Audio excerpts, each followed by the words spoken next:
Karā viss ir vienkārši. Proti, tur ir grūti izdzīvot, bet pamatā viss ir vienkārši, jo principā tev viss ir skaidrs. Tur ir vienkāršas funkcijas, tur nevajag domāt daudzus gadus uz priekšu.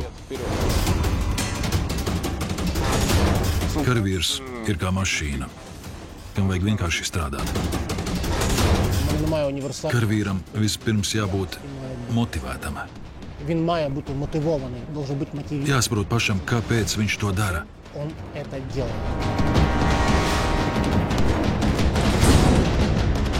Karavīram pirmkārt jādomā par sevi, jo, ja viņš domās par kādām problēmām mājās, viņš aizmirsīs par pašsaglabāšanos. Šajā karā mēs karojam nevis par vāru, ne par ietekmi. Mēs karojam tikai par mūsu pašu mājām, par mūsu kalniem, par mūsu upītēm, par mūsu labības laukiem, par mūsu jūru. Tā ir mūsu zeme.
Man militārais dienests nav nekas jauns, jo es jau dienēju 2014. gadā, tad, kad tas viss sākās.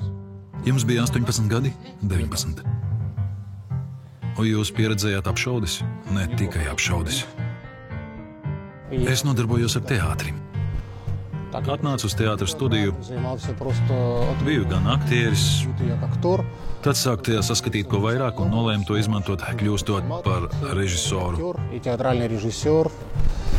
Un tagad arī pirms kara pasniedzu studentiem aktieru meistarību. Es jau dienēju pirms šīs mobilizācijas 6 gadus. Sāku jau pirms kara 17. gadā.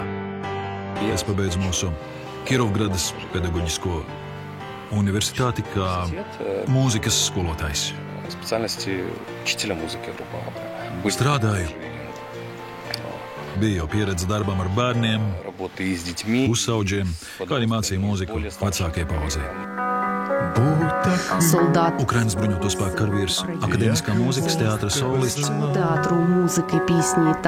Vladislavs Buraha.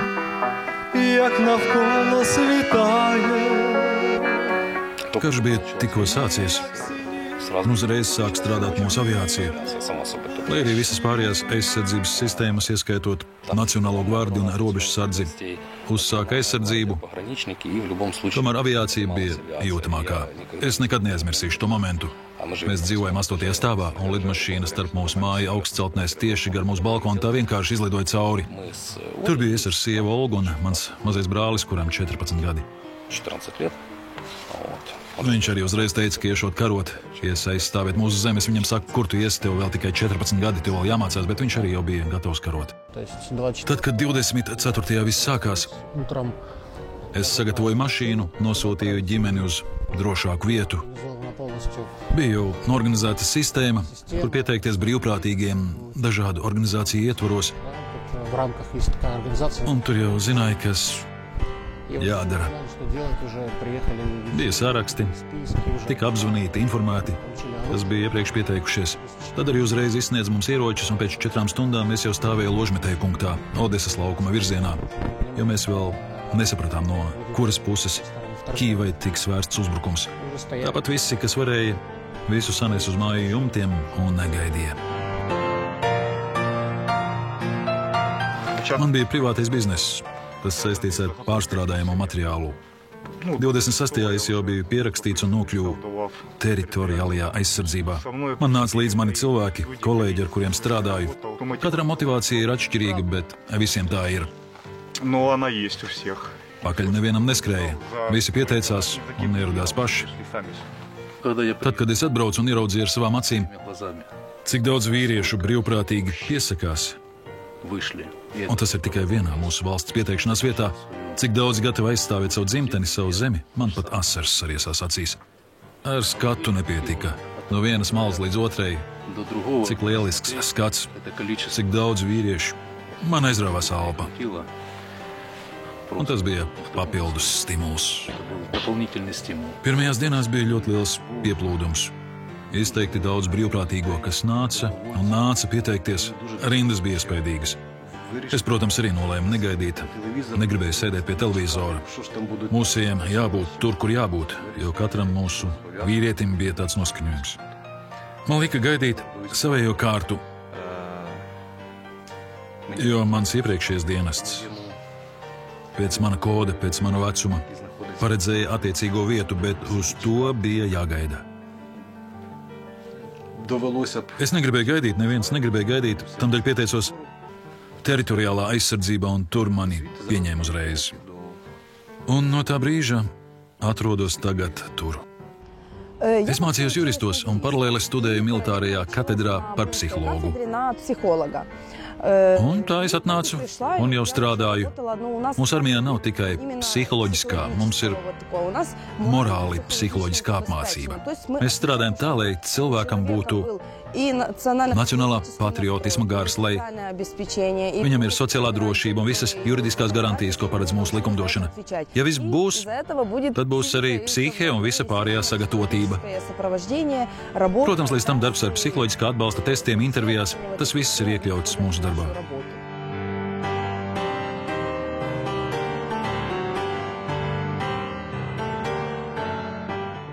Es nevaru nogalināt cilvēku, bet mans darbs ir sagatavot cilvēkus to izdarīt.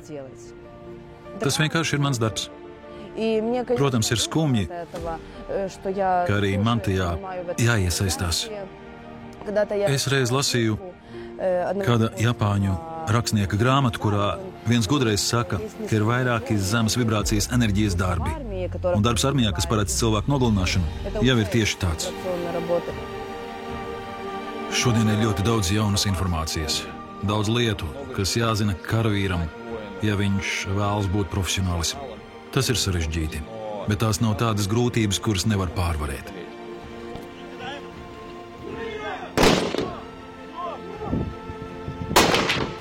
Pirmkārt, karavīram jābūt ar raksturu. Varbūt daudz spēka un citas iemaņas, bet rakstura stingrībai jābūt. Tad šo īpašību pareizi izmantošana, lai nebūtu, kā to dēvē, lieka varonība, lai būtu galva uz pleciem, kas izmanto pareizo vajadzīgo taktiku. Karavīram jābūt daudzām īpašībām, bet galvenā ir motivācija. Viņam jābūt motivētam, jāsaprot, kāpēc viņš to dara. Tas ir pamats. Un tad jau var būt īpašības, kuras tieši nodara tur, kur tās karā konkrēti vajadzīgas. Ja nemāk labi šaut, vari vadīt auto. Ja nemāk vadīt auto, vari gatavot ēdienu. Nemāk gatavot ēdienu, vari rakt ierakumus, būvēt zemnīcas vai ierīkot apsildes sistēmu, jo varbūt tieši tur ir lielākā pieredze. Bet visa pamatā ir motivācija. Kāpēc es to te daru? Bet es zinu, kāpēc es esmu te. Un tas ir liels pluss. Jo mēs cīnāmies par savu valsti, mēs necīnāmies par kāda trakā idiota idejām, kurš nolēma, ka ir pienācis laiks atdot zemi, lai tur atgrieztos Padomju Savienība vai, rupi sakot, kurš izdara izvēli mūsu vietā. Nē, mēs šeit cīnāmies par savām mājām, mēs cīnāmies par savu zemi un par savu brīvību. Jebkurš Ukrainis var būt karavīrs, paņemt ieroci un cīnīties, bet katram vienkārši vajadzīgs atšķirīgs laiks sagatavošanai.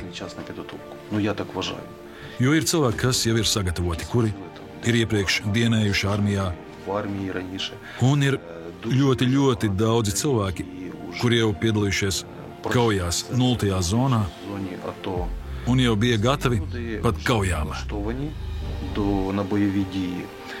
Daudzi cilvēki, kuri ir bruņoti, bet līdz šim viņu rokās nekad nav bijis ierocis.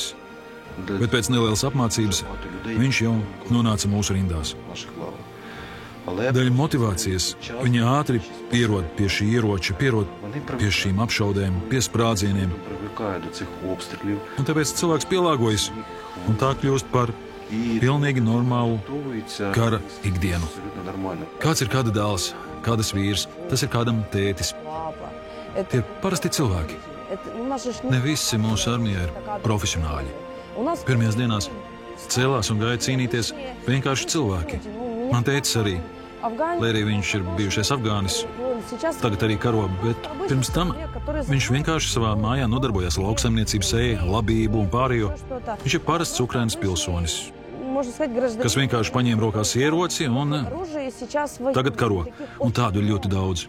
Un šie parastie cilvēki tagad kļūst par varoņiem. Viņi varbūt nezina visus reglamentus, visus statūtus, nezina, kā kam jābūt teorētiski,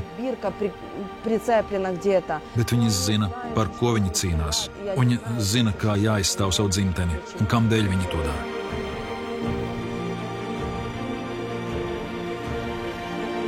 Pirmajās dienās mums bija puiši, kuri apmulsa no visa un ļoti raizējās par savām ģimenēm, jo daudzi tur bija no Hārkovas apgabala un dažām citām vietām, kas jau tūlīt pirmajās dienās nonāca okupācijā, un puiši vairāk uztraucās par saviem radiniekiem nekā par sevi. Bet šeit ir jāpaskaidro. Jums pirmām kārtām jādomā par sevi, jo, ja karotais domā par dažādām problēmām mājās, viņš novēršas no pašsaglabāšanās karā. Karš ir darbs 24/7 visu laiku, un vienalga, kur tu esi valstī, kas atrodas kara stāvoklī. Karā jūs visu laiku esat pakļauti riskam. Turklāt tie, kuri ir priekšgalā, sēž ierakumos 0. līnijā, ir pakļauti riskam daudz vairāk par tiem, kas tur gatavojas nometnēs. Karš vienmēr ir biedējuši visiem, un savādāk nebūs nekad. Pirmās dienas tās bija visgrūtākās, jo mēs vienkārši nezinājām, kā būs. Mēs gaidījām, kas notiks 3-4 dienas. Un tad es teicu, ja šīs 3-4 dienas mēs izdzīvosim, būs vieglāk. Un tā arī bija. Izdzīvojām. Tad jau bija nedaudz pierasts, un tad mēs sākām lēnām redzēt, kas notiek, ka mūsējā reāli pretojās arī tauta, dod pretriecienu. Mēs ļoti, ļoti baidījāmies, ka cilvēki paši neatbalstīs karu. Būs kā bija 14. gadā, kā Doņetskas apgabalā, ka cilvēki pēc būtības neatbalstīja karavīrus. Neatbalstīja militāro armiju, bet tad, kad sākās šis pilnvērtīgais karš, mēs sajūtām tādu garu spēku, jo tauta beidzot saprata, ka Krievija ir ienaidnieks, ka Krievi nav mūsu brāļi, viņi te vienkārši nāk mūs nogalināt. Un tad kādā 4. dienā mēs sapratām, ka esam gatavi karot. Ukraina! Ukraina! Свята мати герой! Свята мати герой! Зійди до серця мого! Зійди до серця мого! Vispār, ja esi bijis karā, tad esi gatavs uz visu. Kad pilsētās sākās elektrības atslēgšana, viss bija tumšs. Mums jau liekas, karā arī sēdējām bez apgaismojuma pilnībā. Pat vēl trakāk iekāp automašīna, aizslēdz durvis un viss pilnīgi neko neredzi. Pat lukturīti nevar ieslēgt, jo, ja nu kāds ienaidnieks tūmā stāv, ugunskura augstumā arī nevar iekurt, ieraudzīs gaismiņu un zinās, kur esat. Neko nedrīkst aizdegt, jo tu nezini, kur esi, kas pēkšņi tev pamanīs no drona. Tas ir reāli biedējoši, tiešām biedējoši šādi dzīvot mežā. Bet ja tu esi šādi padzīvojis mežā, tad jau tu būsi gatavs jebkam. Kāds te saka, ai, mēs te pilsētā nevarējām nomazgāties 2 dienas. Un? Tur ir daudz trakāk, karavīri vispār dzīvo, izmantojot tikai mitrās salvetes, līdz ar to esi pieredzis un gatavs visiem apstākļiem.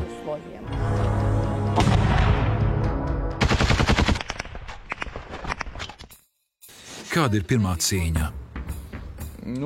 Tas ir biedējoši. Tas ir nesaprotami un tiešām ļoti biedējoši. Ir grūti aprakstīt emocijas, jo tā ir pirmā reize, un pirmo reizi izjūtas ir sakāpinātas. Ja to fiziski aprakstītu, tāda sajūta, ka visas tavas asinis pārvērtās skābē. Tādas dedzinošas sajūtas. Jā, tas ir ļoti biedējoši. Tā ir tāda sajūta, ja jūs atceraties savas maksimālās bailes, tur reizeniet to ar 100 un sajutīsiet, ko tas nozīmē. Tas ir, ko es jūtu, bet atkal, viss var būt nosacīt. Varbūt kādam ir bail kaut kur ikdienas dzīvē, nekā es toreiz biju frontē vai otrādi. Bailes tev var būt labs stimuls. Ja tās var pārvarēt, tad tās var kļūt pat par tavu sabiedroto. Tā nav taisnība, ja kāds karavīrs tev saka, it īpaši, kurš bijis kaut kur dažādās kardarbībās, ka nav bail. Ir divi varianti. Vai nu viņš melo, vai arī nekad nav piedalījies pats kādā cīņā. Un ir trešais variants. Viņš vienkārši vēl nezina, kas tas ir.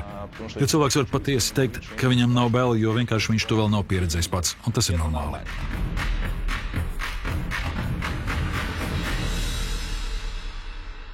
Bailes ir instinkts, ļaums jau ir personas raksturs. Jums var būt bail, bet tu tāpat dari. Tas ir kā baidīties pirmo reizi, lidojot ar lidmašīnu vai braucot ar riteni. Tev ir bail, bet tu to dari jebkurā gadījumā. Bet ja ir bail un atsakies to darīt, tas jau ir ļaums. Bet esmu redzējis daudz ievainotu biedru, un tas ir ļoti biedējoši. It īpaši, ja ir runa par apdegumiem. Cilvēki, kad man bija gadījums netālu no Luganskas, pieskrēja pie manis apdedzis tankists un lūdza, palīdz man. Es burtiski biju sastīndzis kādu laiku, jo tas ir ļoti biedējoši. Kad redzu viņa apdegušo seju, ka viņam trīc rokas un viņš lūdz palīdzību un tev kaut kas ir jādara. Mēs izsaucām ārstu, mums bija ārsts. Un viņam bija īpaši līdzekļi pret apdegumiem. Viņš izdzīvoja, tas tankists ar viņu, viss ir kārtībā, bet tas vienalga ir ļoti biedējoši. Kad tu rīkojies, tad īsti bailes nav. Kad tu rīkojies, jo esi aizņēmts, kad saproti, ka uzdevums ir sasniedzams, tad bailes paliek otrajā plānā. Man grūti ir tad, kad visi sēž un kaut ko gaida, domā, prognozē, skaita laiku līdz, kas sāksies.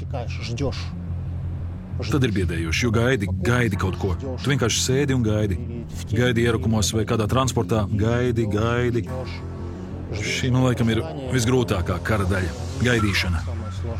Kad jūs vienkārši gaidāt rīkojumu, gaidāt komandas, gaidāt ziņas. Gaidi. Gaidīšana, tas ir pats sarežģītākais man. Kad ir procesā, vairs nedomā, kā veikt savu darbu, vienkārši dari. Tikai galvenais, kā nepievilkt cilvēku, savu biedru. Tas ir svarīgi. Un līdz ar to atbildība kļūst svarīgāka par bailēm. Man tas ir kā darbs. Nekādas emocijas nevajag. Jebkurā gadījumā ikvienam cilvēkam ir bail, jo nebaidās tikai idioti. Es, piemēram, saviem kolēģiem, saviem cīņu brāļiem, vienmēr saku, uztveriet šo kā savu darbu. Kad cilvēks dara savu darbu, viņam ir vieglāk. Bet, kad cilvēku pārņem emocijas, sākas problēmas viņam. Kad tu guli, tu dzirdi katru mazāko troksni, vai tur kāds čauksts, vai tur ir kaut kāda vāvere aizskrējusi, tu jau saspringsti. Uz visu tev nāk miegs, noguris, vēlēs gulēt, bet uz katru čaukstoņu tu pamodīsies, jo šīs bailes nekur nepazūd. Un tās ir vienmēr, kamēr esi frontē. Un kamēr pie tām nepieradīsi. Un ir bail tā teikt, pierast pie bailēm ir biedējoši, jo, ja pierod, tas nozīmē, ka var sākties psihiskas deformācija. Ir tāda deformācija, kad nebaidies, tu aizmirsti par pašsaglabāšanos. Un arī tas ir ļoti biedējoši. Bija gadījumi, kad puišiem bija apšaudes un bija puiši, kuri viegliprātīgi teica, ka ies, jo nekā tur traka nesot, nav ko zaudēt.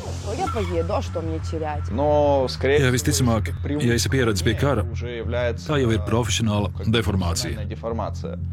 Tas ir, ja vairs tevi nekas nebiedē, vairs nepiedzīvo jaunas emocijas, tas nozīmē, ka tevī kaut kas ir mainījies, un drīz pie tā būs nopietni jāstrādā.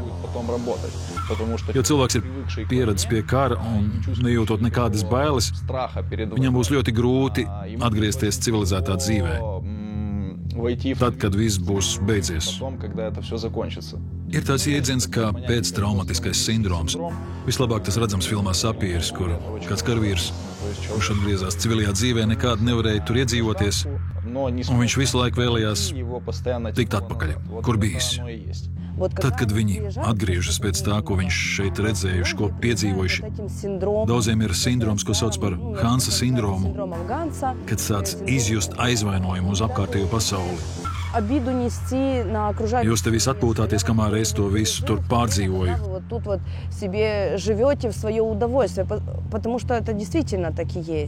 Tāpat kā nepārējoša asa reakcija uz skaļiem trokšņiem. Man tas tāpat ir bijis. Kad dzirdu, kad kāds vienkārši aizver auto bagāžnieku, es uzreiz automātiski pieploku zemē. Viņi smējas, bet man nebija smieklīgi.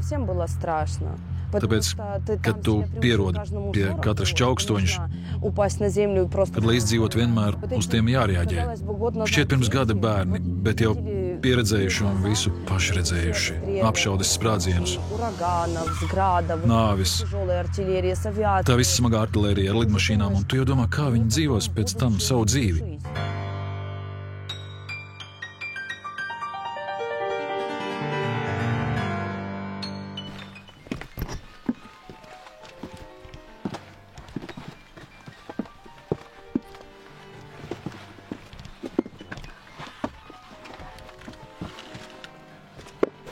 Ģenerators vēl nav ieslēgts.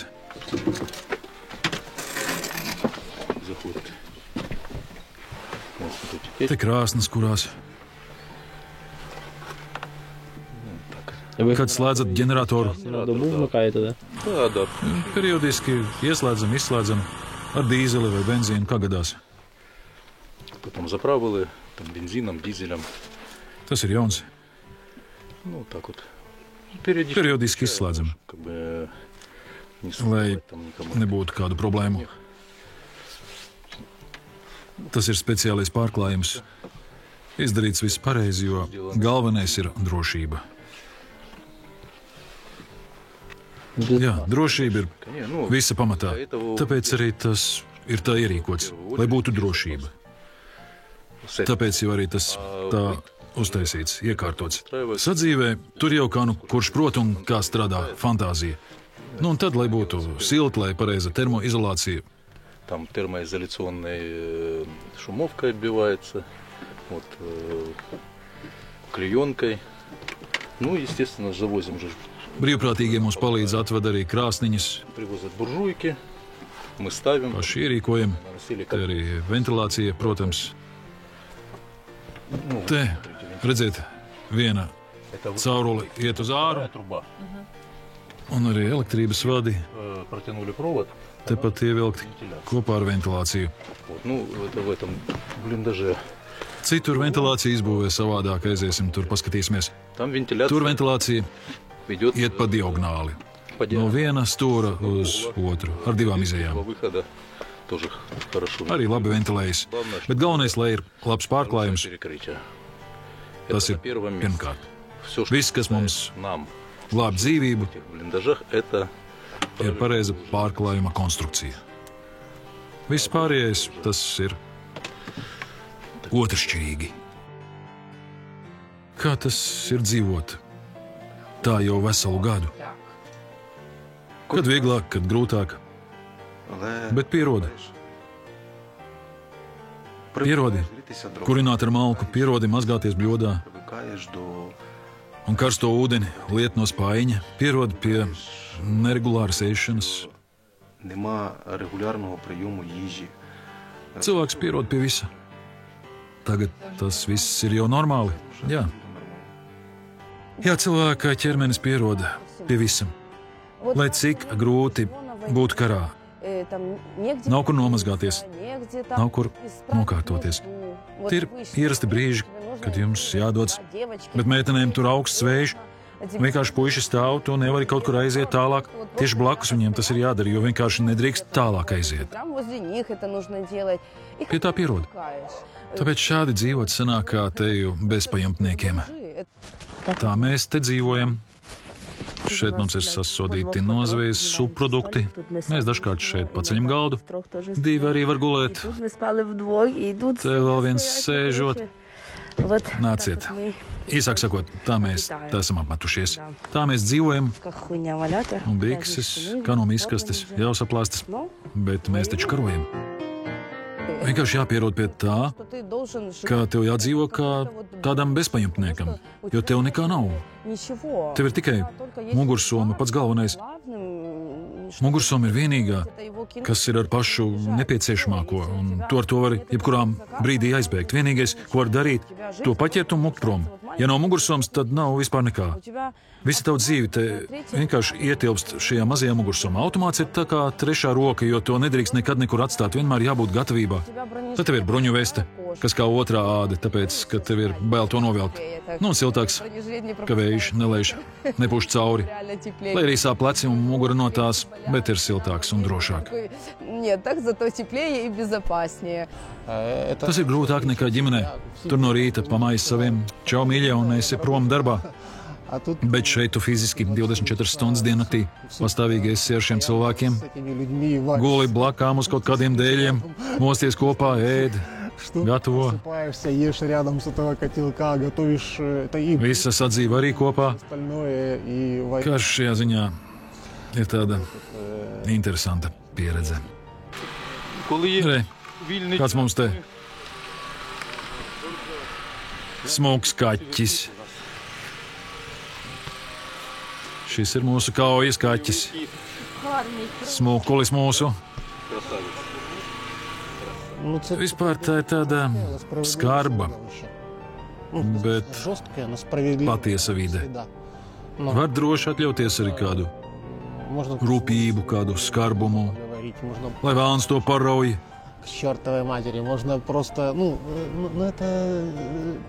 Bet tas tomēr nav ļauni, nav dusmu dēļ.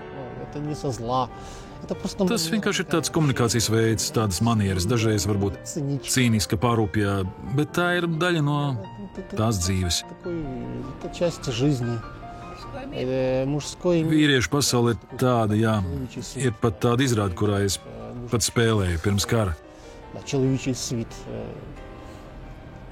Bet tas tomēr padara visu raupjāku, padara pašu aktieri nedaudz cīniskāku.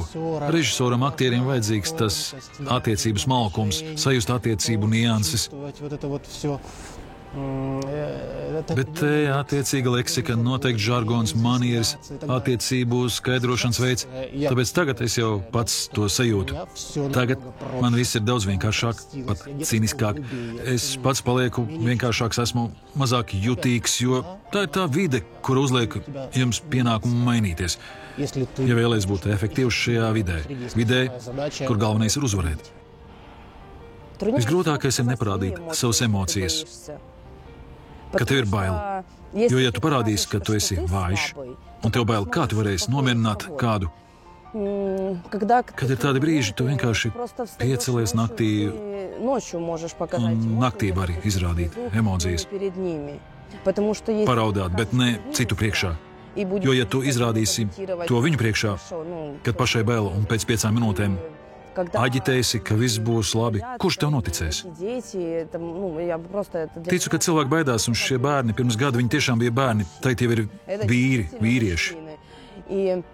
Bet pirms gada, kad viņi vēl bija bērni, bija ļoti biedējoši teikt vārdus, ka viss būs ļoti labi. Turieties, viss būs labi un mums noteikti palīdzēs, bet patiesībā nemaz īsti nezini, vai mums palīdzēs vai nē.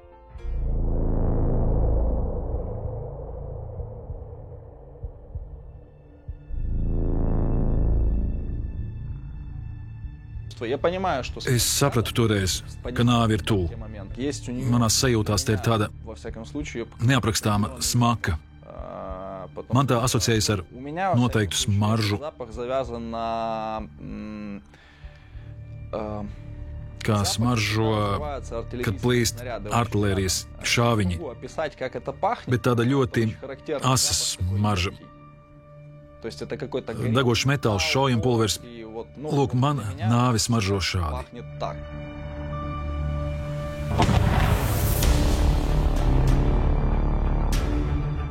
Kad es redzēju, ka tanks šauj uz mani, es uzreiz sapratu, ka nāve, tas ir ļoti vienkārši.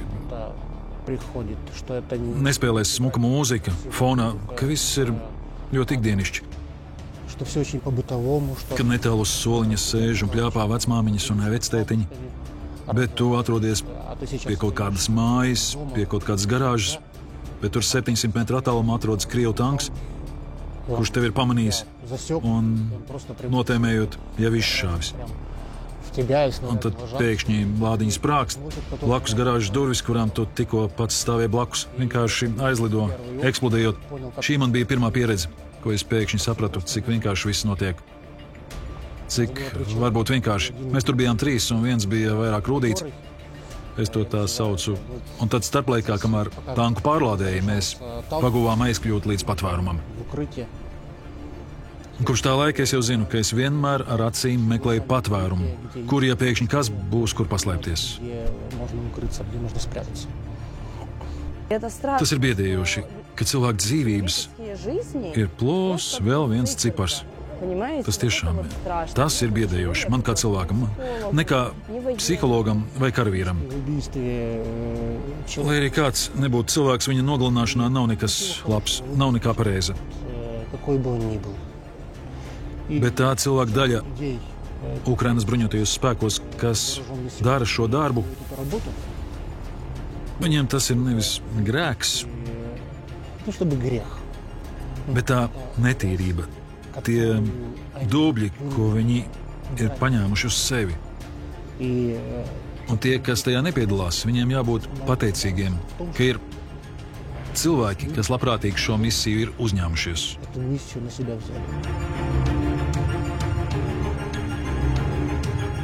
Pats fakts cilvēku slepkavība, šis fakts netiek atcelts, jo tas vienmēr paliek tevī. Es nesaku, ka to nevar izdarīt. Tas ir jādara, jo tas ir karš.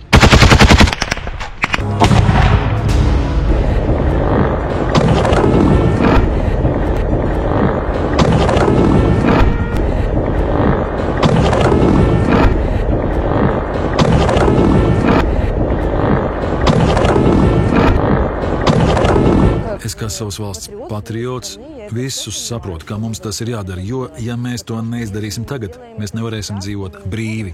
Mēs nespēsim dzīvot. Mēs jau redzējām, kā dzīvoja Hersona, kā dzīvoja Nikolajevas apgabals okupācijā. Mēs to visu redzējām. Kas tur notika? Mēs tā dzīvot negribam.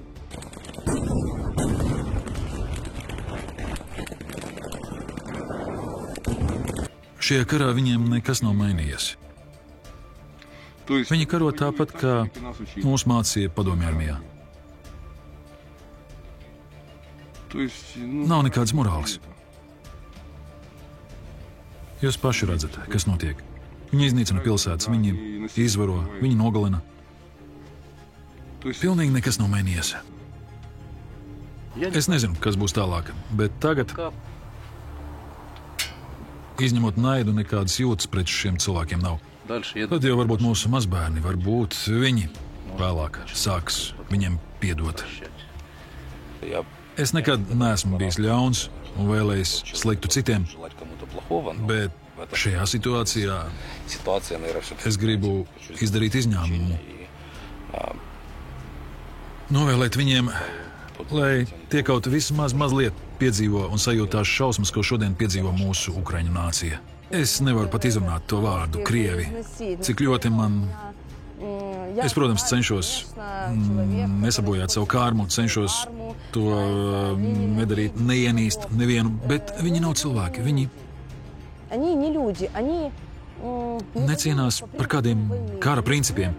Viņam nav nekādu principu, viņiem pat nav nekāda virsnieka goda kodeksa.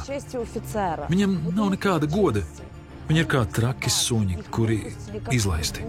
Kā barbari. Viņi pat nezina, kā karot pareizi. Tas ir kauns. Tieši tas naids, kuru viņi paši kultivē, tieši tas arī viņus virza. Ļaunums kā parādība ir tā daļa no šīs lielās zupas, kuru viņi paši ievārījuši. Tas kā zibens, kas izvēlas vietu, kur maksimāli piemērota un caursita. Tā arī ar Krieviju. Un caur viņiem tas arī pasaulē šodien notiek. Ja jums ir tāds kaimiņš, tad labāk tādam kaimiņam sagatavoties un nelolot kādas ilūzijas, ka kaut kad kaut kas mainīsies. Viņi ir kā infekcija, runājot medicīniskiem terminiem. Kā infekcija, no kuras jāturas pa gabalu vai jāizolējas. Viņiem nekas nemainīsies. Pēc 20 vai 50 gadiem nekas nemainīsies, jo viņiem ir tāda mentalitāte.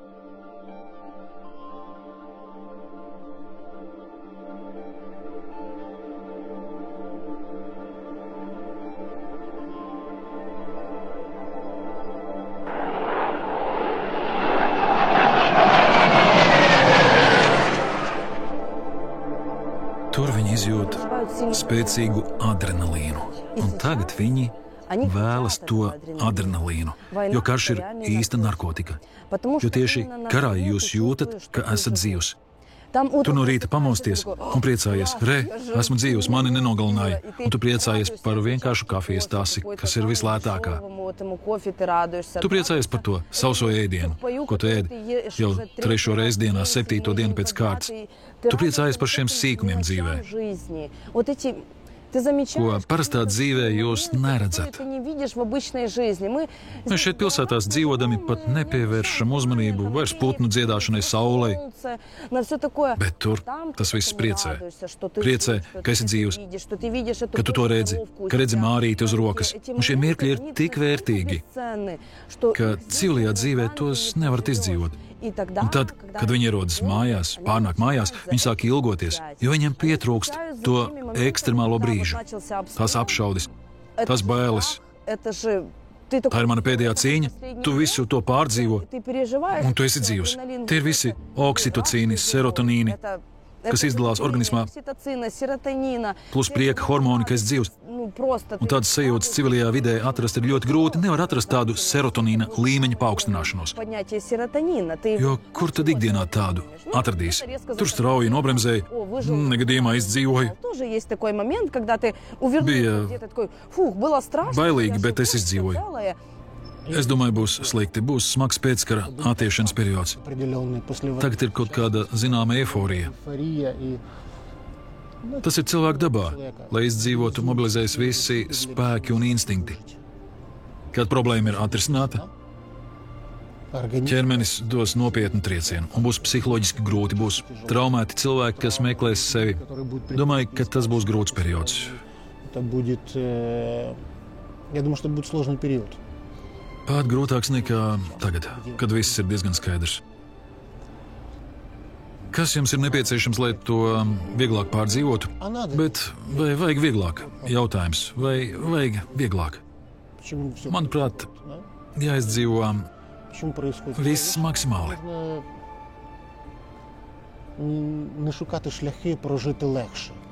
Tālaini sakot, jāizdzer tā glāze līdz galam. Uz šo brīdi man nav pārliecība par Ukrainas sabiedrību, ka tā kopumā ir pietiekami izmainījusies. Man nav šīs pārliecības. Vai ir pietiekami nāvju, vai pietiekami iznīcinātā, lai lielākajai daļai cilvēku smadzenēs un sirdīs šīs izmaiņas notiktu? Es neesmu pārliecināts, vai ir pietiekami. Tas, kas šeit notiek, tas neskar tikai Ukrainu. Visa pasaule, teiksim, kā ir. Pārāk ilgi spēlējās. Pārāk daudz spēlēja to teātri. Turklāt nepārāk labu teātri. Tas ir kā slikta lūga. Ar kaut kādu dekorāciju, sliktu butaforiju. Un aiz tā notiek kaut kāda spēle.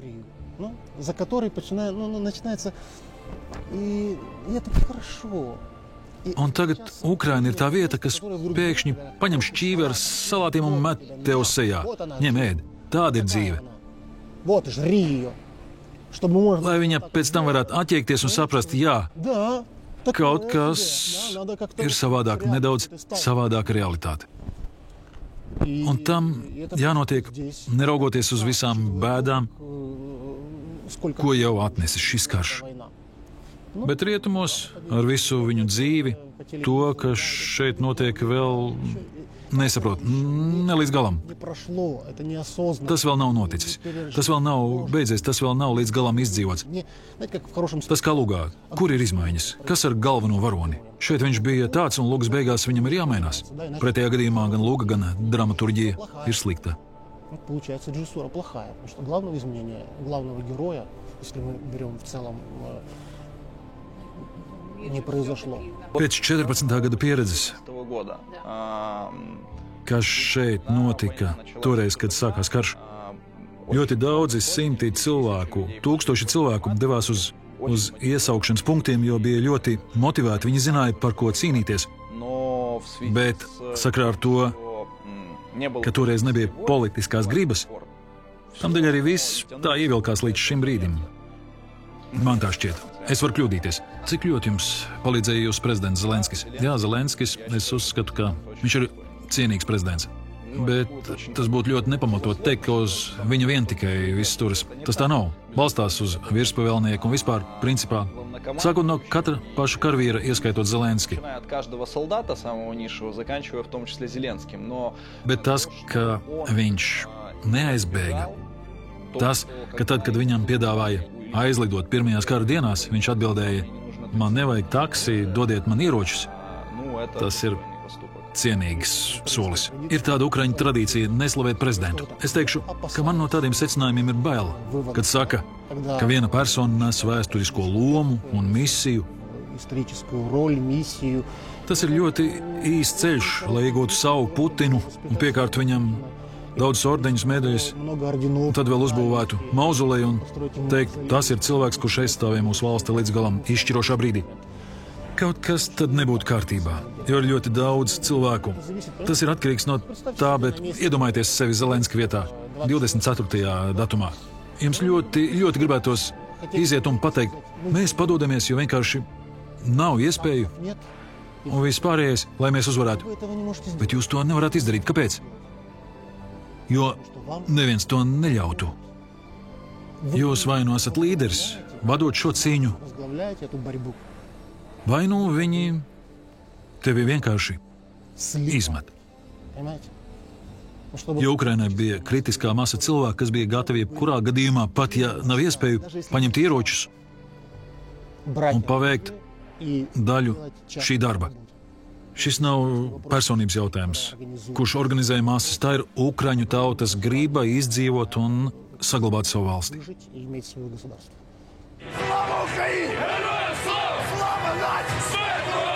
Es nevēlos dot lieku cerību, jo, ja jūs to dodat, kā viņi mums teica, 2 vai 3 nedēļās viss beigsies. Es teicu, Dievs, labi, bet kāpēc tā teikt, jo tā būs liela vilšanās, ka 2 vai 3 nedēļās nekas nebeigsies. Es vēl pirms kara rakstīju savā Instagramā, gatavojieties sliktākiem, bet ticiet labākiem. Gatavoties vajag tiešām vissliktākiem, bet jābūt gatavam arī, ka jūs tiešām varat nomirt, jo tas ir karš. Es pats sev esmu noteicis, ka tagad es nenosaku sev nekādus termiņus. Tagad man tas ir tā jāorganizē savā dzīve, it kā karš būs visu manu atlikušo mūžu. Tāpēc man nevajag derēt 2 vai 3 nedēļas, lai nebūtu vilšanās. Jūs iekšēji jau uzstādot sev dažus standartus, tūlīt mēs hop un uzvarēsim, un tad tā riktīgi atpūtīsimies. Tāpēc tagad to gaidot ir iespēja psiholoģiski pārdegt.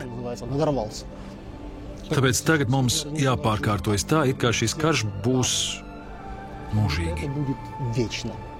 Un mums šajā laikā ir jāsaprot, kā mums mobilizēties, kā cilvēki karos, kā viņi atpūtīsies, kā atgriezīsies frontē. Tātad negaidīt. Neatrasties gaidīšanas režīmā. Kad tas beigsies? Protams, tas viss beigsies. Kaut kādā noteikti. Un kad beigsies, pamodīsimies, viss, un nodarbosimies katrs ar saviem darbiem. Protams, kad eju uz slimnīcu, kad redzu atvadu ceremonijas, натыкаюсь на эти церемонии прощания, но каждый раз. Man katru reizi kaut kas nodara. Kaut arī, ja tu nezini šo cilvēku, tu saproti, ka viņš cīnījās par mums. Viņš, kā mums teikts mūsu himnā, pirmajos vārdos, savu miesu un dvēseli mēs atdosim par mūsu brīvību. Un viņš tiešām atstāja gan dvēseli, gan ķermeni, lai mēs būtu brīvi. Un nav iespējams neraudāt. Es domāju, ka mums vienkārši ir jāpabeidz tas, ko mēs nepabeidzām 14., 15. un līdz 22. gadam. Vienkārši mums ir jābeidz šis karš, lai nekad vairs pie tā neatgrieztos.